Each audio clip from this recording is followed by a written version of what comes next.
Recently, I went to my first ever ALDI yarn event, and the biggest reason I went was to get my hands on their chenille yarn. It cost less than £2 per skein of yarn, which is insane considering the prices of other chenilles out there. I've heard lots of good things about this yarn, and so today I'm going to try it out and compare it to some other chenilles I have. So let's see if a yarn that's this cheap can be any good.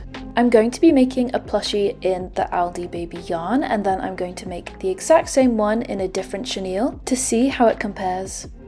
I bought their baby yarn in 4 different colours. I didn't get all of the different options, but I do wish that they had a wider range of colours. But the ones that I did end up getting were a nice pastel. Here I have 2 different brands of chenille. This white skein is Woolen's Baby Bunny, and this pink one is Toucan Yarn by Hobby. Woolen's Baby Bunny definitely feels the softest out of all 3. A big difference that I noticed is that with the ALDI yarn, you can see that the strands aren't very round. When you compare it to another brand, you can definitely see it's much more flat. I've never worked with a yarn like that before, so I'm looking forward to seeing how it turns out. In terms of shedding, it is a chenille yarn, so of course there's going to be a bit if you pull. Now I'm going to be making a plushie in the ALDI yarn to see how it works up and how it turns out. I'm going to make a little turtle in cream and peach, and I love how well these colours go together. Making a magic ring in a chenille yarn is infamously difficult, and I have definitely struggled with it. But surprisingly, I found this a lot easier to do with this ALDI yarn, and I think that might be because the yarn is flatter. But as you can see, I have no difficulty pulling the circle closed, which is often the step that goes wrong when working with other chenilles. I'm starting by making the head of the turtle, and so far the yarn feels really soft and is working up really well, and I'm yet to have any problems with shedding. Now I'm just adding the eyes, and this is my first time ever crocheting a turtle, and I've always wanted to make one. I feel like they're extremely popular.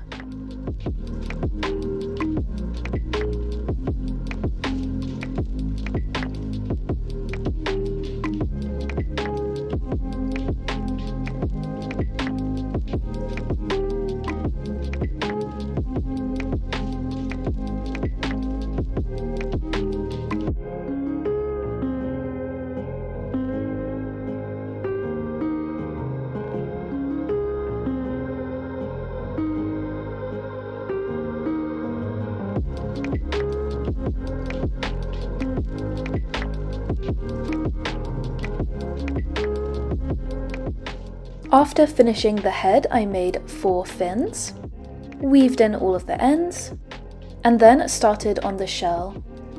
And again, no issues with the magic ring, but maybe I was just having a good day. Once I finished up the shell, it was time to crochet all the pieces together and finish up the belly. The tutorial that I'm following for this turtle is a no-sew pattern, which I know that a lot of people prefer, but I might have an unpopular opinion here because I've realised I actually prefer sewing on the pieces instead of crocheting them.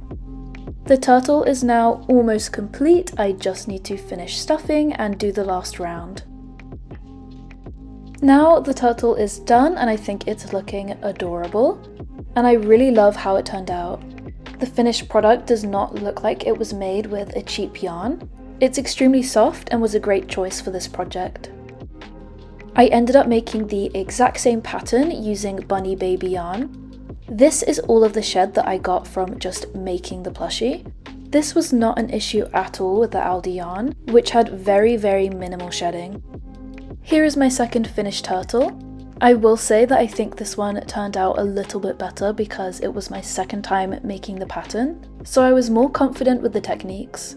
Here is a close-up of both of the plushies so you can see any differences. The Bunny Baby yarn is noticeably softer and you can visually see that. However, the ALDI yarn is definitely still really soft and is almost 3 times less expensive.